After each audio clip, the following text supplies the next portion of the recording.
পুরুষ সমান অধিকার চাওয়া মেয়েদেরকে বলতে চাই, আচ্ছা আপনারা কি একটা জিনিস খেয়াল করছেন? রাস্তাঘাটে কোনো মেয়ে যদি একটা ছেলেকে কোনো এক কারণে একটা থাপ্পড় দেয় তাহলে কেউ প্রতিবাদ করে না, কিন্তু রাস্তাঘাটে একটা ছেলে যদি কোনো এক কারণে একটা মেয়েকে থাপ্পড় দেয় তখন সবাই প্রতিবাদ করে। তখন সবাই বলে একটা ছেলে হয়ে একটা মেয়েকে থাপ্পড় দিতে তোর সাহস হলো কিভাবে? একটা মেয়ের গায়ে হাত তুলি তোর লজ্জা লাগলো না? আসলে এইটা কেন বলে জানেন? কারণ নারী পুরুষ আলাদা আলাদা অধিকার বলে। আর আপনাদের কথা মতো যদি নারী পুরুষ সমান অধিকার হইতো তাহলে কেউই মেয়ের পক্ষে নিয়ে প্রতিবাদ করতো না। তাহলে কেউই বলতো না যে একজন ছেলে হয়ে একজন মেয়ের গায়ে হাত তুলতে সাহস হয় কিভাবে, কারণ তখন তো সমান অধিকার থাকতো।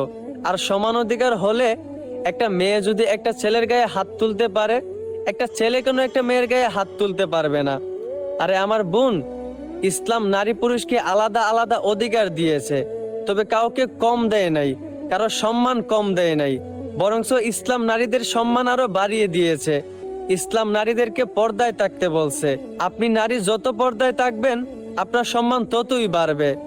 অতএব বোন, একটু বিবেক দিয়ে চিন্তা করেন, ইসলাম মেনে পর্দায় থেকে নিজের সম্মান বাড়াবেন নাকি মূর্খ নারীদের মতো সমান অধিকার চেয়ে রাস্তাঘাটে বেপর্দায় চলে নিজের সম্মান নষ্ট করবেন? সিদ্ধান্ত